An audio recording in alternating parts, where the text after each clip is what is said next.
अस्सलामुअलैकुम students, hope you are fine. और मुझे उम्मीद है कि आप कंटिन्यू पढ़ रहे होंगे, प्रैक्टिस कर रहे होंगे और रिवाइज़ कर रहे होंगे, क्योंकि practice and revise will give you the better results in the future. अगर ऐसा नहीं करोगे तो then at the end of the 2 years आपको इसका खमियाजा भुगतना पड़ेगा। आपको बहुत सारा नुकसान अपनी ज़िंदगी में भुगतना पड़ेगा। यानी आज की गलती, अगर आज गलती करोगे, अगर आज अपना टाइम वेस्ट करोगे, tomorrow you have to pay for it. एक शायर का खूब कहना है ना कि वो वक्त भी देखा है तारीख की घड़ियों ने, कि लम्हों ने खताएं की, सदियों ने सज़ा पाई। यानी अगर आज एक लम्हा पर आपने खताएं की, यानी टाइम ज़ाया किया, तो tomorrow you have to pay for it in your whole life time. तो please and please practice and revise. तो आज का जो टॉपिक है हमें पढ़ना है केमिस्ट्री में, 11th की केमिस्ट्री में, दैट इज़ फार्मूला मास। देखो, यू नो दैट कि there are ionic compounds that exist in chemistry. Ionic compounds, you know that कि ये जो आयोनिक कंपाउंड्स है ना, it is formed of ions. ये आयन्स का बना हुआ होता है। These are formed of ions. One is cation there, another is anion. Cation का पॉजिटिव चार्ज होता है और एनायन का नेगेटिव चार्ज होता है। तो ionic compound is formed of ions. तो you can say there are no discrete molecules. There are no discrete molecules in ionic solids। in ionic solids जैसे H2 मॉलिक्यूल है कोवेलेंट कंपाउंड, उसमें जैसे H2 है, H2O है, covalent compound है, तो molecules exist करते हैं कोवेलेंट कंपाउंड्स में। मगर ये जो आयोनिक कंपाउंड्स है, इनमें आयन्स एग्जिस्ट करते हैं। Ions are the constituent particles. तो यहाँ पर मॉलिक्यूल्स एग्जिस्ट नहीं होते, डिस्क्रीट मॉलिक्यूल्स। तो इसलिए हम इनका मॉलिक्यूलर मास कैलकुलेट नहीं करते हैं, because there exist no discrete molecules. यहाँ क्या एग्जिस्ट करते हैं? Cations and anions. और ये जो कैटायन्स एंड एनायन्स है ना, ये एक सिंगल यूनिट नहीं बनाते हैं। ये क्या करते हैं? एक कैटायन के अराउंड, एक कैटायन के अराउंड एनायन्स होते हैं। ये कैटायन इज सराउंडेड बाय, और कैटायन के around cation is surrounded by anions and vice versa, cation के अराउंड एनायन्स होते हैं और एनायन के अराउंड कैटायन होते हैं। इस तरह से एक पूरा सॉलिड स्ट्रक्चर बनता है। That solid structure is called lattice. Solid structure बनता है, that solid structure is called lattice. यहाँ तक याद रखो।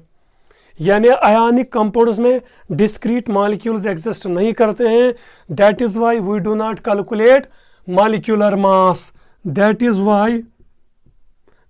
Y we do not calculate molecular mass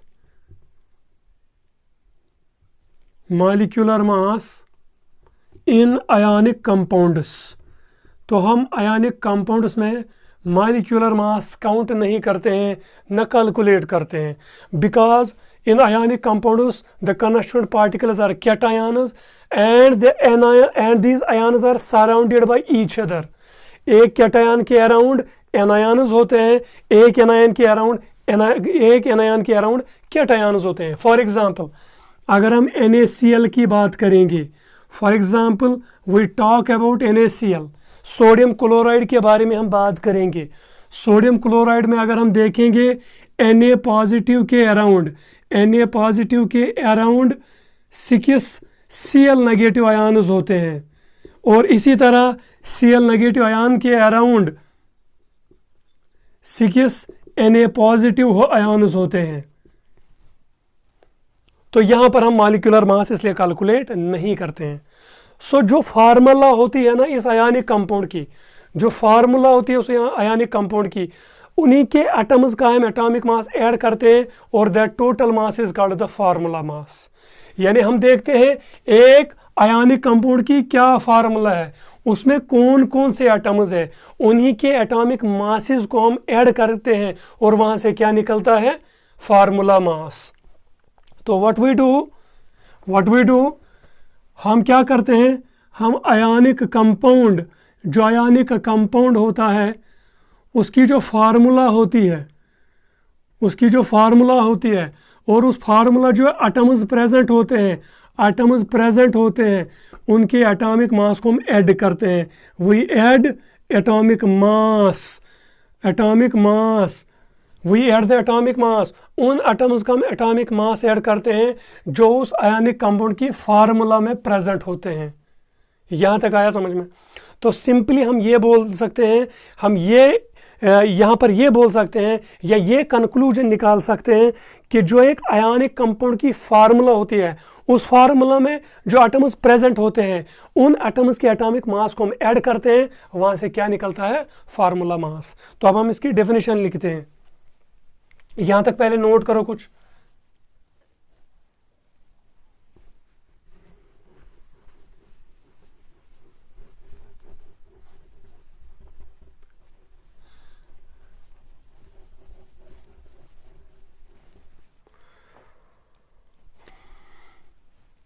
Formula mass of an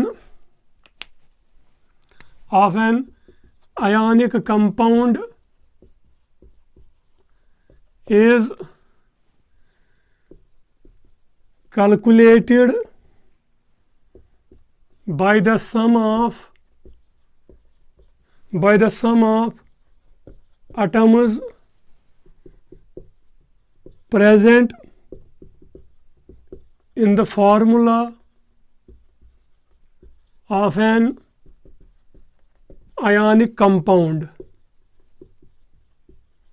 सो उसी को हम कहते हैं फार्मूला मास। जो एक आयनिक कंपाउंड की फार्मूला होती है और उस फार्मूला में जो एटम्स होते हैं, उन एटम्स के हम एटॉमिक मास को ऐड करते हैं, वहीं से क्या निकलता है, फार्मूला मास।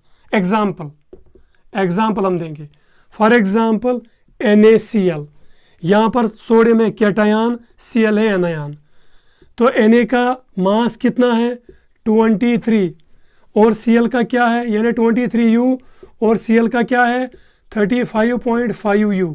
इनको ऐड करो, यहाँ से निकलेगा 58.5U। So this is the formula mass of NaCl।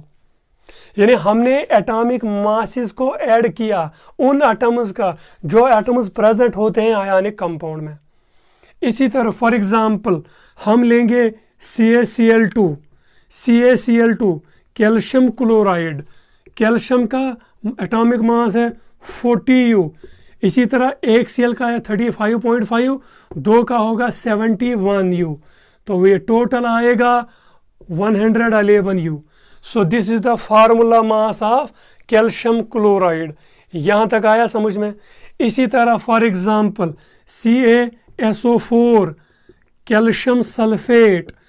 अब कैल्शियम का है 20, सल्फर का है 32, एक ऑक्सीजन का है 16, 4 ऑक्सीजन का होगा 64। तो इनको ऐड करो तो 4 to 6 9 और 11 116U। So this is the formula mass of this ionic compound. यहाँ तक आया समझ में? So we can say in another terminology we can say it is just like molecular mass. जैसे हम मॉलिक्यूलर मास कैलकुलेट करते हैं by adding the atomic mass, वैसे हम फार्मूला मास करते हैं calculate by adding the atomic mass of atoms present in the formula of ionic compound. समझ आया? यहां तक स्क्रीनशॉट उठाओ।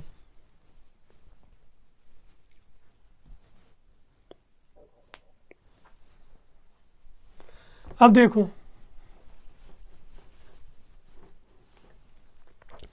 अब इसको रिलेट करो एटॉमिक मास और मॉलिक्यूलर मास से। जब हमने एटॉमिक मास को रिप्रेजेंट किया था ग्राम्स में, that was called gram atomic mass.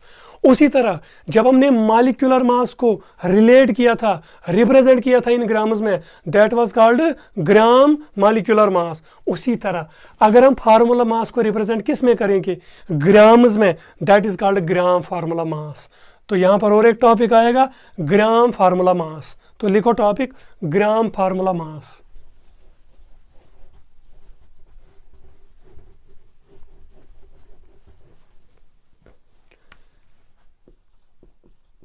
Gram formula mass, GFM। GFM। अब देखो डेफिनेशन क्या है, representation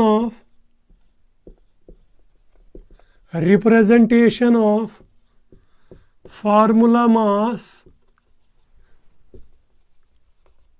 of an ionic compound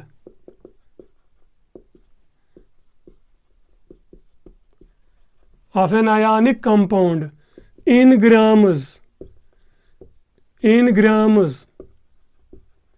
is called GFM, gram formula mass. जैसे ग्राम एटॉमिक मास और gram molecular mass of every element and every molecule is called 1 mole, उसी तरह gram formula mass of every ionic compound is called 1 mole. Simple याद रखो, अब ग्राम formula mass of every ionic compound is equal to 1 mole. जैसे gram atomic mass of an element is called 1 mole, gram molecular mass of a molecule is called 1 mole, उसी तरह gram formula mass of every ionic compound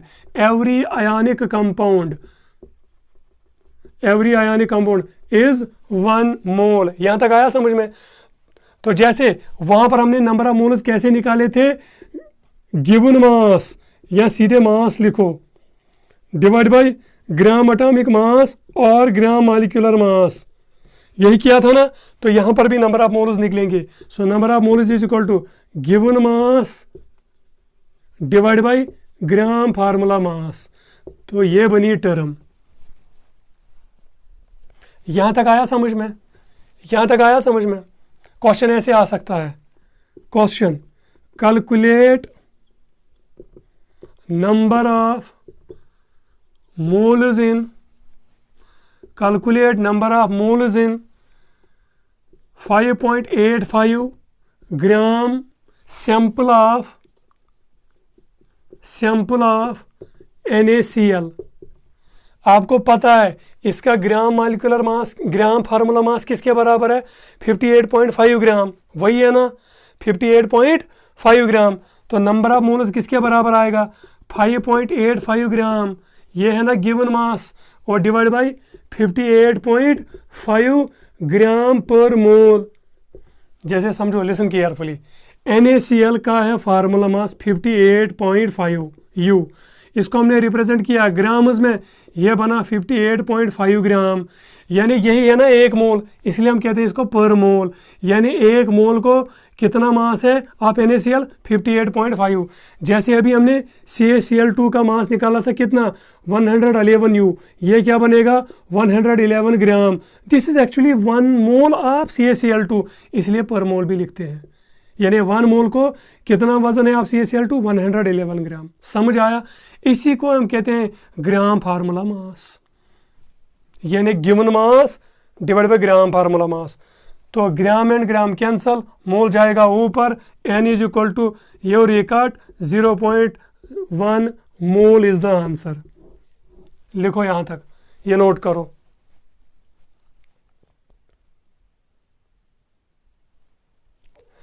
अच्छा समझो, अब ये point भी याद रखो,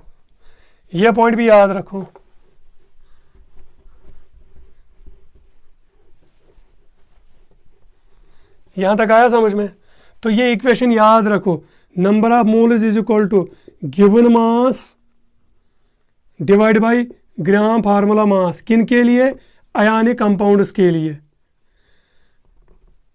अब देखो कबूर, अगर मेरे पास NaCl है, इसको हम वाटर में डालेंगे या ये ब्रेक होगा into ions in molten form, ये देगा Na positive plus Cl negative. अब देखो मतलब क्या है यहाँ पर, यानी 1 मोल ऑफ NaCl, ये 1 मोल ऑफ NaCl है, यहाँ पर है ना आगे 1 mole of NaCl contains 1 mole of Na positive ions, क्योंकि यहाँ पर भी है 1, and 1 mole of Cl negative ions. तो ऐसे लिखो 1 mole of NaCl contains 1 mole of Na positive and 1 mole of Cl negative ions, यानी टोटल आएंगे 2 मोल्स। यहाँ तक आया समझ में? मगर ये 1 मोल है, ये 1 मोल है, आया समझ में? इसी तरह अगर मेरे पास MgCl2 होगा, ये क्या देगा वाटर में या मोल्टन स्टेट में, Mg2 positive plus 2HCl negative, यानी 1 मोल ऑफ, यहाँ पर है ना आगे 1 mole of MgCl2 gives us 1 mole of Mg2 positive, और यहाँ पर आगे क्या है 2 moles of Cl negative. So 1 mole of MgCl2 gives या gives 1 mole of Mg2 positive and 2 moles of Cl negative. यहां तक लिखो।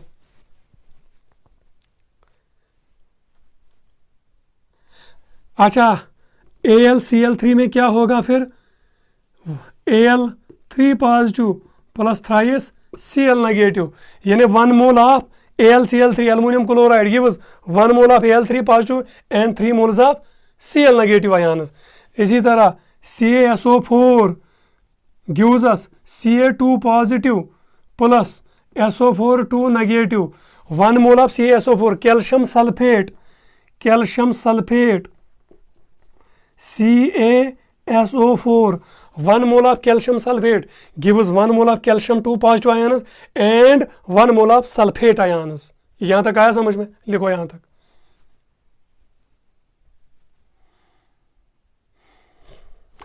इस तरह हमने एटॉमिक मास कैलकुलेट किया, एवरेज एटॉमिक मास को कैलकुलेट किया, मॉलिक्यूलर मास कैलकुलेट किया, ग्राम मॉलिक्यूलर मास कैलकुलेट किया, और उसको हम कहते हैं average molecular mass of gaseous mixture calculate किया, वेपर डेंसिटी कैलकुलेट किया। इसी तरह हमने ग्राम फार्मूला मास कैलकुलेट किया। अब आते हैं वेरी इंपॉर्टेंट टॉपिक पे, that is called the mole concept.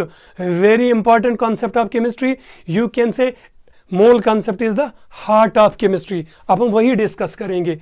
तो यहां तक आपको सब समझ आया? पहले स्क्रीनशॉट उठाओ उसका।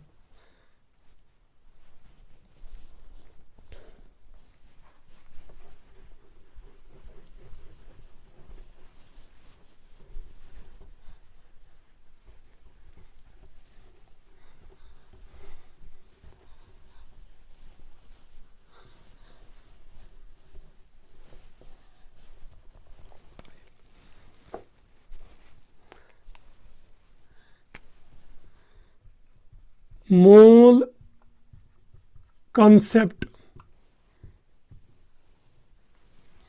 very important concept.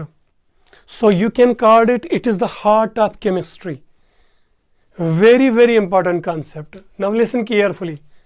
What mole actually means? Mole is actually a Latin word. Its meaning is huge. Huge, बहुत सारा। इसकी और एक मतलब है पाइल, ETC, इनॉर्मस भी, बहुत ज्यादा। नाउ और एक चीज इसके बारे में, it is the 7th basic quantity.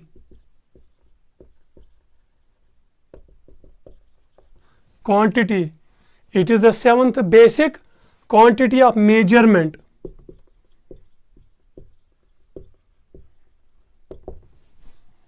अच्छा, और एक चीज, it is the unit of amount of substance, या अमाउंट ऑफ मैटर भी कह सकते हो,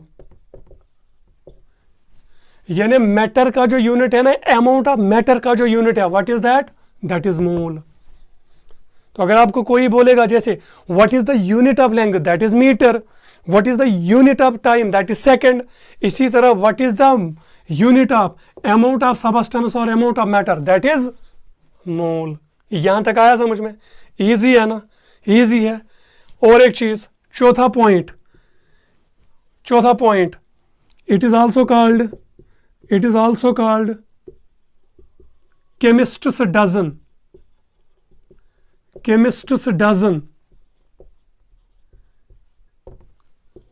chemist's dozen, ए साइंटिस्ट और एक केमिस्ट्री स्टूडेंट, उसका डजन कितना होता है? मोल। केमिस्ट का डजन इज मोल। जैसे फ्रूट सेलर का डजन इज 12, जैसे फ्रूट सेलर का जो फ्रूट सेलर होता है, फ्रूट सेलर, उसका डजन क्या होता है? फ्रूट सेलर का डजन होता है 12। उसी तरह केमिस्ट का डजन क्या होता है? मोल। ये आया समझ में? पहला point, mole concept, we can say it is the heart of chemistry, it is the heart of chemistry, and we can say it is the heart of measurements in chemistry. It is the heart of measurements in chemistry. Mole is a Latin word itself. It means huge or pile or enormous.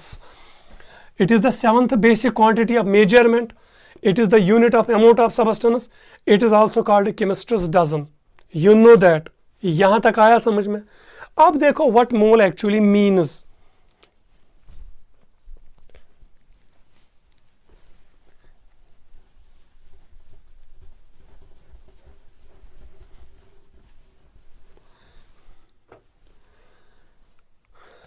देखो, the number of entities in, entities क्या हो सकता है? It may be atoms, it may be molecules, it may be ions. The number of entities, it may be electrons also, it may be protons also, it may be neutrons also, so it depends upon you. So the number of entities in 12 grams of carbon 12 is called mole, यानी मेरे पास है 12 grams of carbon. ये C12 is the C12 isotope जिसका atomic mass है 12। अच्छा, अगर मेरे पास 12 grams है किसके? कार्बन के। उन 12 ग्राम्स में जितनी एंटिटीज होंगी, जितने एटम्स होंगे, या पहले हम 12 ग्राम्स ऑफ कार्बन को क्या कहेंगे? 1 mole. 12 grams of carbon is called 1 मोल। या 12 ग्राम ऑफ कार्बन में कितनी एंटिटीज हैं? यानी कितने एटम्स हैं, कितने मॉलिक्यूल्स हैं, कितने आयन्स हैं, या कितने इलेक्ट्रॉन प्रोटॉन है, ये कुछ भी हो सकता है। So that is called also 1 मोल। मगर जब हम बात करते हैं कार्बन के, तो यहाँ पर होंगे फिर एटम्स, यानी the number of atoms in 12 grams of carbon 12 is called mole. समझ आया? अब कितनी एंटिटीज है उसमें? सो 12 ग्राम्स ऑफ कार्बन 12 में इतनी एंटिटीज है, 6.022 इंटू 12 ग्राम ऑफ कार्बन 12 में कितनी एंटिटीज है? 6.022 या 6.023 इंटू 10⁻23 एंटिटीज होती हैं। तो इसको हम कहते हैं 1 मोल। और ये जो नंबर है यहाँ पर 6.022 इंटू 10⁻23, इसको हम डिनोट करते हैं ऐसे, Na से, and this is Avogadro's number. समझ आया?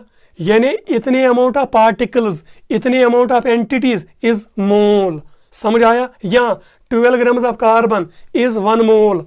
12 gram of carbon is equal to mole या 1 मोल, और 6.022 इंटू 10⁻23 एंटिटीज इज मोल। यहाँ तक आया समझ में? यह आया समझ में? और 6.022 इंटू 10⁻23 इज एवोगाड्रोज नंबर। यहाँ तक कैलकुलेट, यहाँ तक स्क्रीनशॉट उठाओ।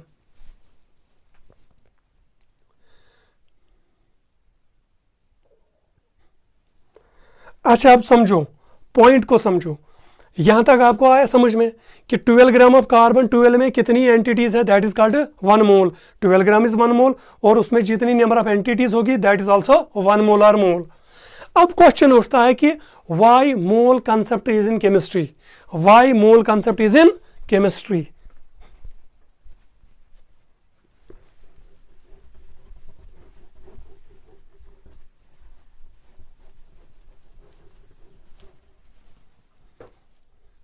सीधे वाई मोल कंसेप्ट या वाई मोल।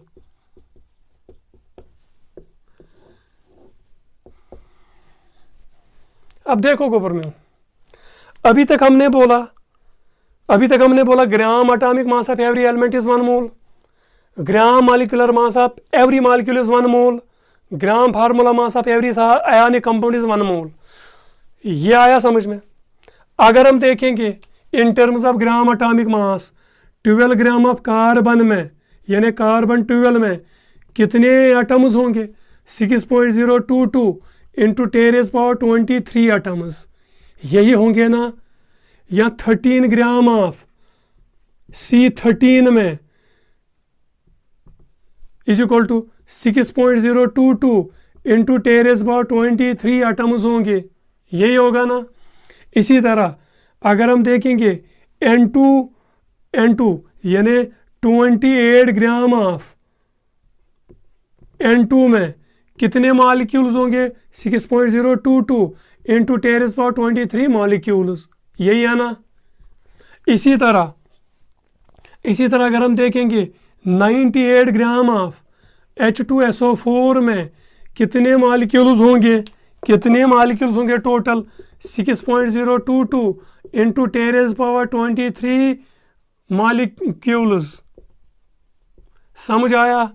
इसी तरह 22.4 लीटर ऑफ CO2 में एट STP में कितने मॉलिक्यूल्स होंगे, 6.022 इंटू 10⁻23 मॉलिक्यूल्स। ये आपको पता है ना ऑलरेडी, हमने ग्राम एटॉमिक मास, ग्राम मॉलिक्यूलर मास और वॉल्यूम से ये कैलकुलेट ऑलरेडी किया है ना। अब देखो, अब क्वेश्चन अपने आप से करो, कैन वी काउंट इतने नंबर ऑफ एटम्स, क्या हम इतने नंबर ऑफ एटम्स काउंट कर सकते हैं, 6.022 इंटू 10⁻23 एटम्स, क्या कर सकते हैं इतने नंबर ऑफ एटम्स काउंट, क्या इतने नंबर ऑफ मॉलिक्यूल्स काउंट कर सकते हैं, 6.022 इंटू 10⁻23 कर सकते हैं इतने molecules count, no, the answer is big no. हम ना इतने एटम्स ये काउंट कर सकते हैं, ना इतने एटम्स कैलकुलेट कर सकते हैं, ना इतने मॉलिक्यूल्स कैलकुलेट कर सकते हैं। We can not count that much of atoms और that much of molecules, but we can measure 12 gram of carbon 12, we can measure 13 gram of उसको क्या कहते हैं C13, we can measure 28 grams of N2, we can measure 98 grams of H2SO4, we can measure 22.4 litre of carbon dioxide STP। तो ये वाला side हम major कर सकते हैं ना, यानी ये वाला जब हम साइड मेजर कर सकते हैं, जब हमें मास या वॉल्यूम पता लगे, हमें easily number of atoms and molecules पता लगेंगे ना। तो when we know the mass and volume we can easily know the number of particles, है कि नहीं। ये मत हम कैलकुलेट कर सकते हैं, ये मत हम काउंट कर सकते हैं, मगर ये हम इजीली मेजर कर सकते हैं ना। 12 ग्राम, 13 ग्राम, 28 ग्राम, 98 ग्राम, 22.4 ग्राम, ये तो हम मेजर कर सकते हैं ना by using any measurement scale. मगर इतने नंबर ऑफ पार्टिकल्स और एटम्स और मॉलिक्यूल्स और आयन्स हम तो काउंट नहीं कर पाएंगे ना, नहीं। तो मोल क्या करता है, मोल रिलेट करता है मास and volume with the number of particles, particles atoms भी हो सकते हैं, पार्टिकल्स मॉलिक्यूल्स भी हो सकते हैं और आयन्स भी हो सकते हैं। तो mole relates mass and volume with the number of entities. So it is very easy to measure mass and volume than to count the number of molecules and atoms. So if we know the mass and volume, we can easily calculate the number of particles. समझ आया। तो मोल क्या करता है, मोल relates मोल relates मास और volume with the number of particles. Particles atoms हो सकते हैं, मॉलिक्यूल्स हो सकते हैं, आयन्स हो सकते हैं, इलेक्ट्रॉन्स, प्रोटॉन्स हो सकते हैं, न्यूट्रॉन्स हो सकते हैं, etc. तो मोल रिलेट्स मास और volume with number of particles, full stop. It is easy to measure, it is easy to measure mass, it is easy to measure mass than to count number of particles. If we know mass, it is very easy to measure mass and volume. Mass या volume, it is very easy to measure mass or volume than to count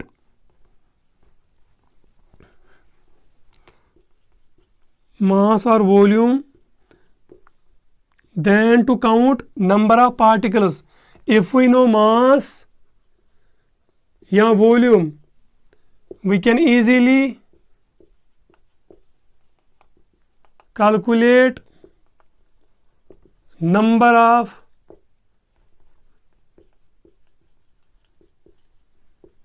particles. So that is why mole concept is used. अब आया समझ में. Number of atoms और molecules हम count नहीं कर सकते हैं, but we can easily measure mass and measure volume. और मोल कंसेप्ट क्या करता है? It relates mass and volume with the number of particles. So if we know the mass, we can easily calculate the number of particles. So that is why mole concept is used. Screenshot उठाओ. यहाँ तक सारा आया समझ में? यह आया समझ में? तो नेक्स्ट लेक्चर में हम मोल को और कंटिन्यू करेंगे. How to calculate mole and what are the different ways to calculate the number of moles, और बाकी उसके रिलेटेड जो टॉपिक्स हैं वो भी हम कैलकुलेट करेंगे. Good by two all of you.